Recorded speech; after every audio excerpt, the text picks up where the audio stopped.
uma criança me parou, olhou-me nos meus olhos a sorrir, caneta e papel na sua mão. Sou irmã Nora Maria Tavares. Entrei no Instituto em 1965, na cidade de Vassouras, no estado do Rio. Conte-nos como você encontrou as missionárias do Sagrado Coração e por que você entrou no Instituto das Irmãs Missionárias do Sagrado Coração de Jesus. Muito bem.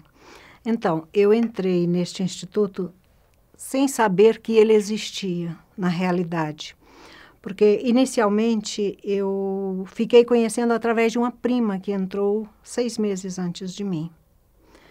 Ela entrou e, como nós éramos muito ligadas, eu era ainda muito jovem, muito imatura, muito infantil ainda. Eu não tinha maturidade, assim, de escolhas nesta altura, pela simplicidade de vida que a gente levava também. Tínhamos a base cristã de família, uma educação pautada na justiça, no bem, mas sem muitos conhecimentos. Sabia que existiam irmãs, mas eu não conhecia diferença entre congregações, só sabia da congregação que tinha na minha terra, que era das Irmãs Filhas da Caridade de São Vicente de Paulo. E estas irmãs passavam nas cidades, procurando por vocações. E elas foram 6 meses antes da minha entrada, e a minha prima, com a qual eu tinha mais ligação, veio com as irmãs.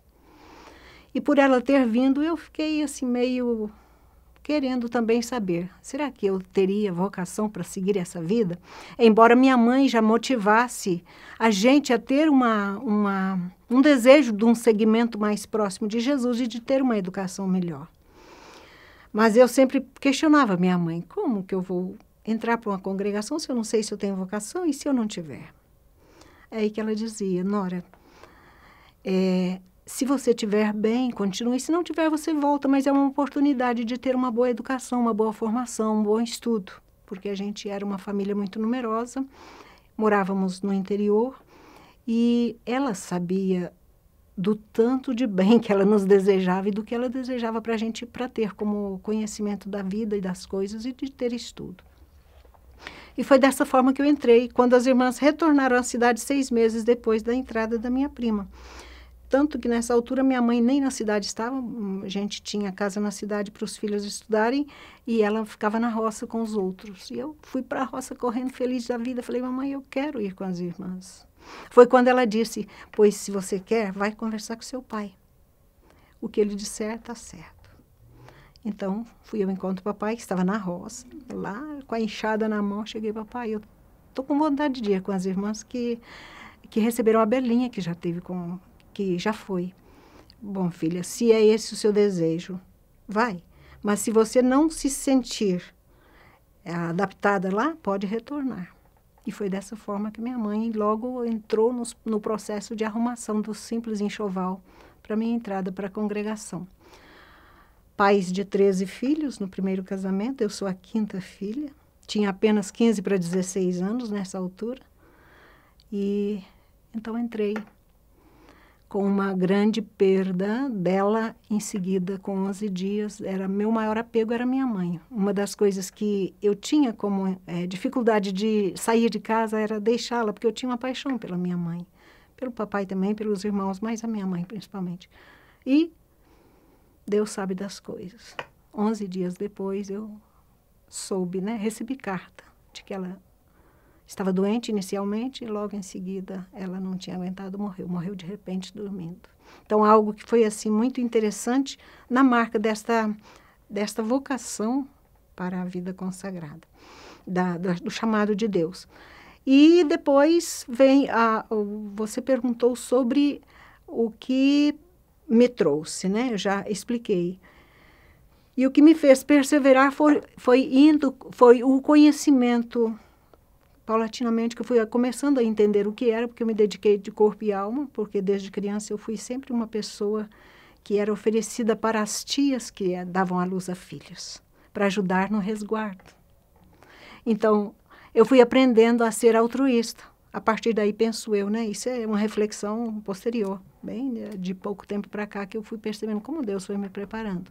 E foi daí que eu fui começando também o aprendizado de ser voltada para os outros, né?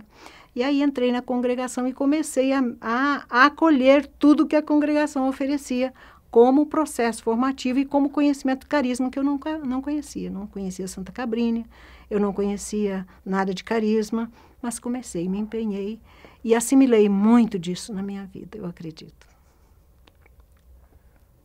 Por gentileza, conte-nos resumidamente quais funções e lugares no mundo você morou e trabalhou. Então, eu tive os primeiros anos de formação até 65, 70 eu fiz os primeiros votos. Aí retornei a Vassouras, onde eu vivi o juniorato, um tempo do juniorato, estudando, né? Porque eu continuei, porque eu entrei ainda muito jovem, mas com pouco estudo, porque por causa daqueles problemas da infância. Então, eu comecei a estudar e voltei para Vassouras no juniorato, fazendo o ensino, o magistério, aliás, e já fazia o magistério e dava aulas também. Dali eu fui para o Paraná, onde trabalhei minha primeira experiência pastoral, com 4 anos no Paraná, de onde eu saí depois de fazer os votos perpétuos. A partir daí, então, começou um processo de maior estudo. Comecei a estudar, fazer faculdade. E depois, alguns trabalhos no Brasil. Eu tive também, assim, responsabilidades no Instituto aqui no Brasil, como superiora de comunidades, como foi falado, né? Primeiro no Boni Concili, depois estive no Rio Pomba, depois as comunidades pastorais, a partir daí. Passei por Riacho dos Machados, no norte de Minas. Dali eu vim para São Paulo, na Casa das Irmãs Idosas. Daqui eu fui, então, enviada para Portugal, onde eu vivi 5 anos e meio, trabalhando na pastoral da paróquia e também dava aula para as crianças, o ensino religioso para as crianças na escola pública lá de Évora, onde eu morei no Alentejo de Portugal. Retornando ao Brasil, eu fui para o Nordeste. Passei um tempo de reciclagem espiritual, né, pastoral, um tempo de um curso mais de Profulíder que eu fiz. Depois fui para o Maranhão, do Maranhão fui para o Ceará, fui para Fortaleza, de Fortaleza fui para o Piauí. Foram 17 anos que eu passei no Nordeste, nesse período.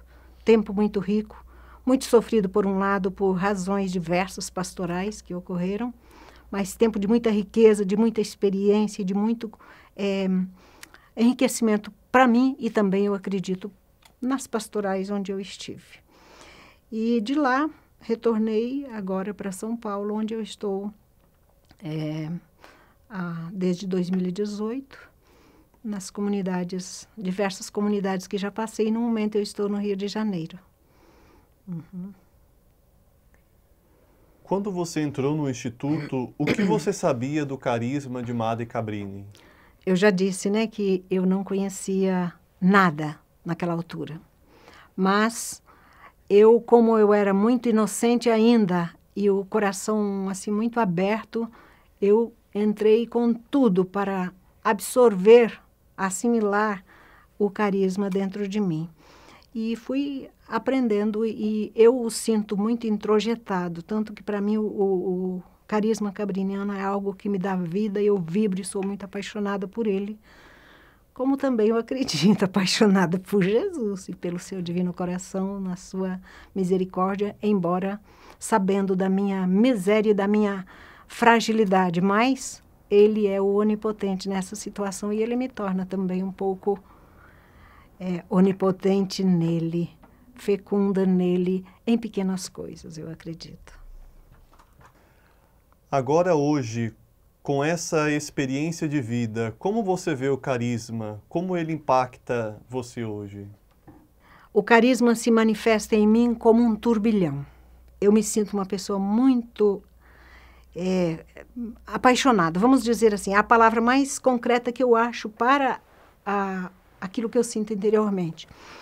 Mas eu sinto que o carisma, ele flui de uma forma muito, talvez, simples e pouquinho, no meu parecer. Mas que eu desejo que seja muito fecundo. E como que eu percebo, como que ele flui, eu acredito que nos pequenos gestos, pelo menos no meu desejo profundo de manifestar o amor, a acolhida, a misericórdia. Embora eu seja uma pessoa muito impulsiva e muito tempestuosa às vezes, porque eu sou um tanto indignada quando eu percebo que as coisas não estão de acordo com a justiça e de acordo com aquilo que precisaria ser, principalmente em defesa daqueles que eu sinto que são mais fragilizados. Então, o carisma grita ali e eu acabo, às vezes, extravasando, o que nem sempre é bom para mim, mas eu busco curar isso no coração de Jesus e na oração, porque isso cria impacto e, às vezes, cria conflito também. Qual é a experiência mais profunda e importante de mudança em sua vida como irmã? O que nessa vida mais impactou ou tocou o seu coração? Olha, quando eu estava para fazer os votos perpétuos, em 1977, eu fiz um retiro inaciano de 30 dias. Eu tinha muita insegurança ainda com relação à minha vocação, se era isso mesmo que Deus queria de mim, porque pelo fato de eu ter entrado muito nova, muitas questões às vezes mexiam comigo, mesmo no nível afetivo, no nível da escolha de vida, se seria isso ou não. E neste retiro eu me coloquei de corpo e alma a dizer: Senhor, Tu me queres?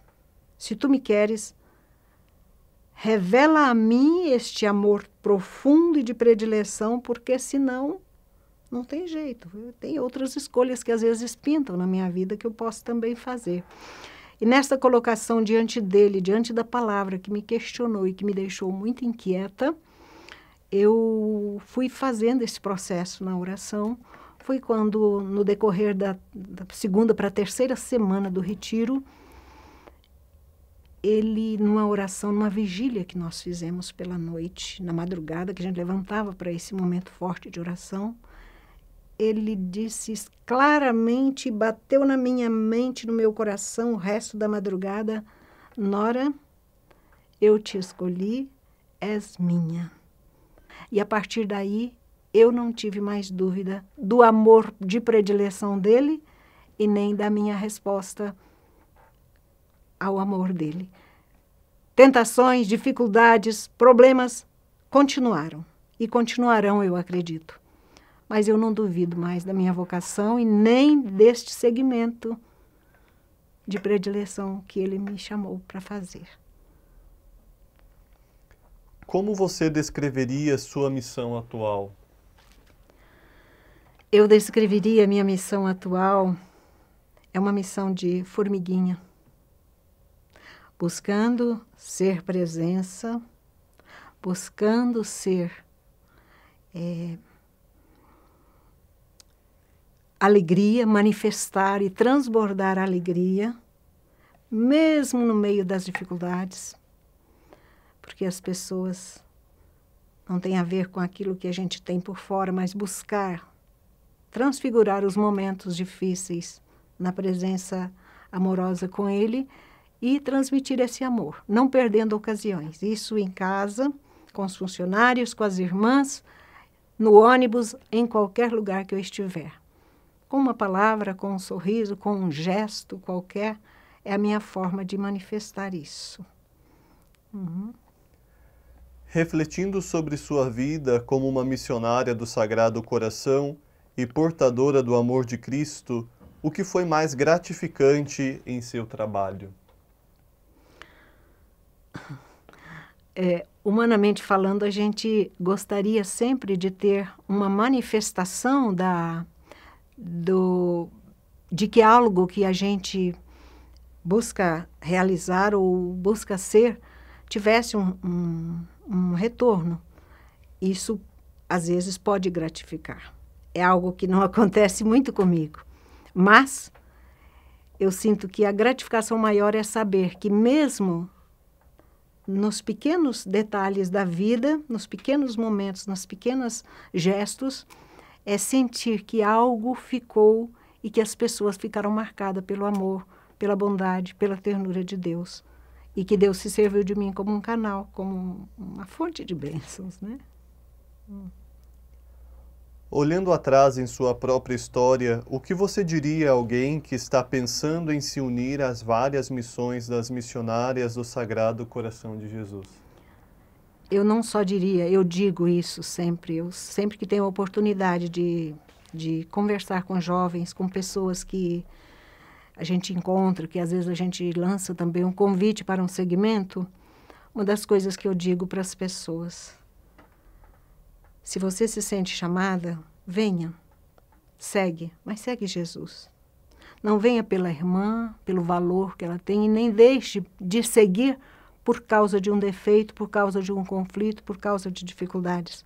Siga porque Ele te chama, porque Ele te chamou, Ele te chama, e porque é por causa dele. E você poderá fazer a diferença nessa situação e nesse mundo que está, e nessas situações todas do dia a dia. Então, faça a diferença pela sua experiência com Deus e não por aquilo que externamente venha te afetar.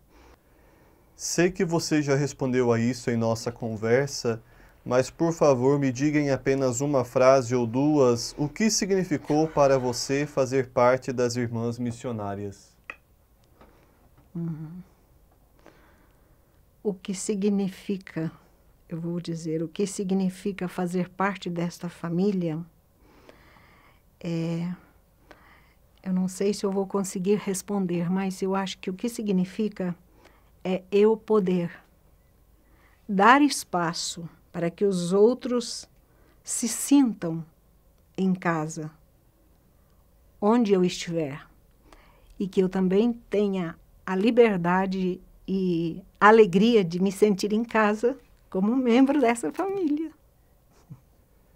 Em sua opinião, quais são as maiores forças do Instituto?